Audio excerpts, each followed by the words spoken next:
Hello and welcome to the Quiver channel. I am Jason, your host.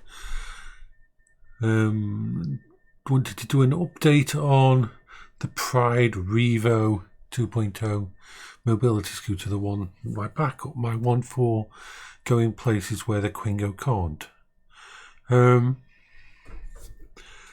I've given it a good clean. I've disassembled it. Now the things on my side is, first of all, yes, it was outside for a while.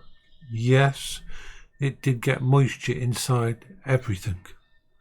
The control panel, everything had water in it. But it was just normal water. It wasn't salt water, thank God. And there's no corrosion, there's no damage to any of the cabling or the electronics. Plus, because it's not as complicated a device as some systems out there, like the Quingo. If water got in there, that's got an actual brain, CPU and stuff, main board and that. The Revo has it, but it's much simplified. So the main problem, I believe, with the unit is that moisture got inside the pots. Now the pots, basically, you know those turn knob dials that you have on lots of things? That's basically what it is.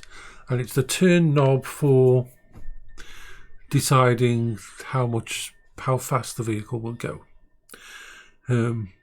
I believe moisture got inside that unit, and that's what caused the fault reporting system to make it impossible for the vehicle to move. It would turn on, the light would go on, but nothing else. So what's the plan of action? Well, there's something called, let me just pause this to get the exact name. Okay, so that's the stuff. It's not normal WD-40. It doesn't leave a residue. It's specifically designed, and there's lots of different kinds. It isn't just WD-40. You can buy this kind of stuff in bulk and stuff and that, but I'm used to using this one, so this is the one I'm going to use. And I've just picked up a new can because my old can that I had used and basically you spray it inside of all the electronics, get rid of any dust, any gunk and that. It's a good thing to use as well, this fast drying contact cleaner spray. If you've got something like a Quest controller, and you know how you have drift on a Quest controller, let me just turn that off. You know, I have drift on well, usually that drift can be not because of wear and tear, but because dust and skin flakes get down inside the actual thingy and cause problems with the sensitive contacts inside.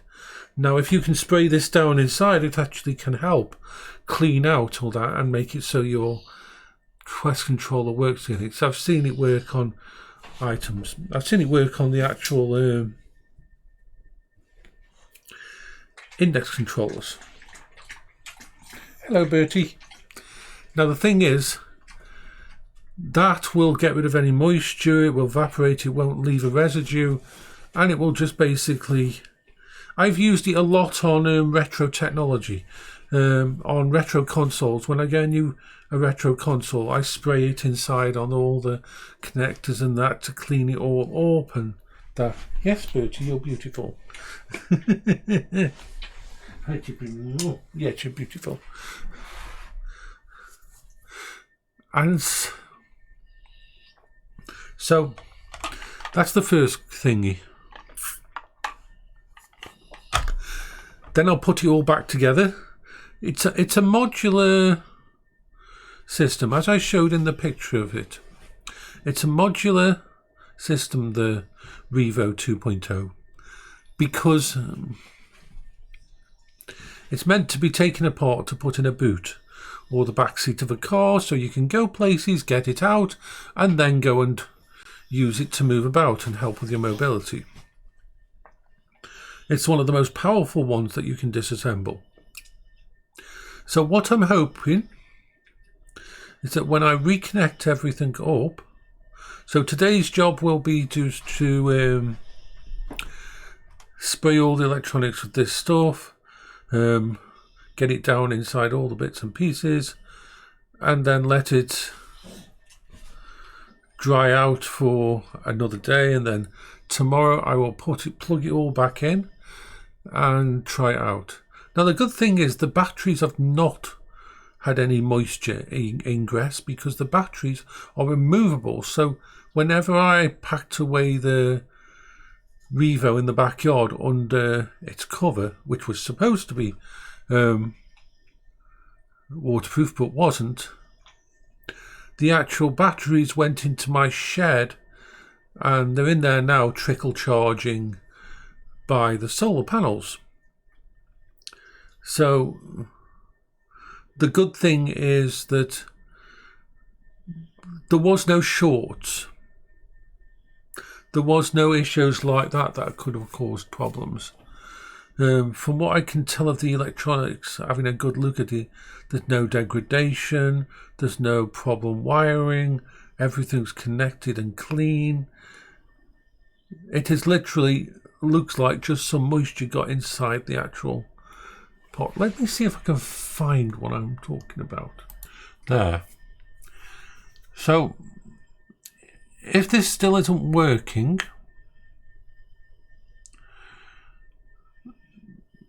when I tested everything, I will buy a new unit and plug it in.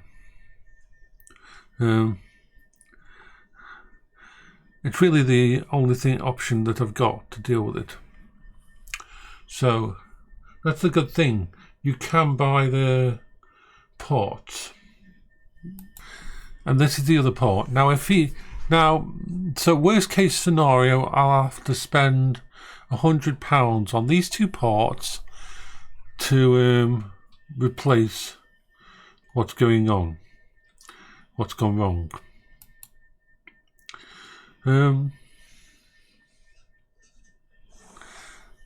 So that's what I've got to do. I am hoping that cleaning it out with the contact solution will fix it.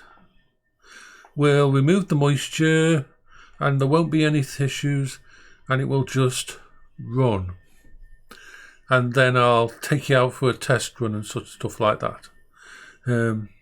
From now on, I'm going to keep it inside the house. When it's disassembled, I could keep the engine part of it, which is, let me just pause this again. So yeah, the unit there that you can see above the seat next to the main unit is the actual drive thing and that.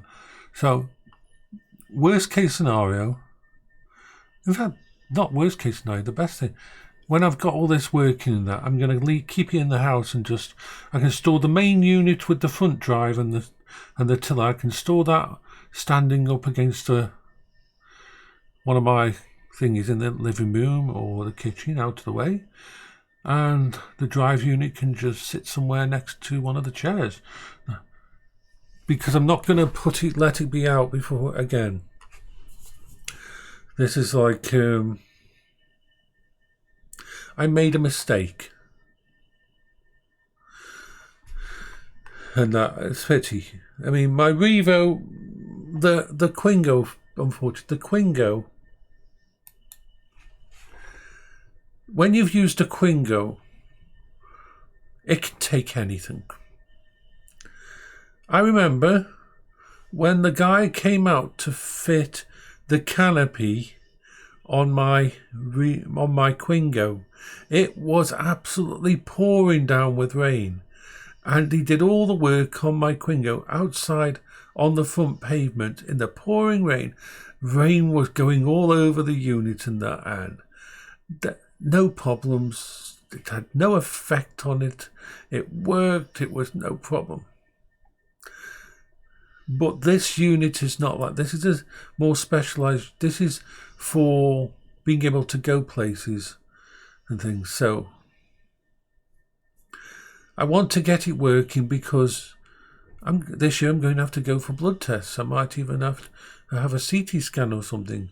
They might want to check up on my bowel cancer or things like that to see if it's come back. Things like that have to be done. And I can't take my Quingo because it's just too big. I love it.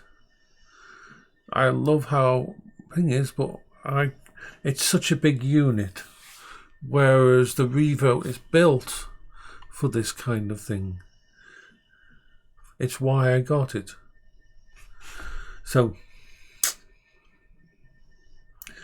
I will do what I can with it over the next couple of days.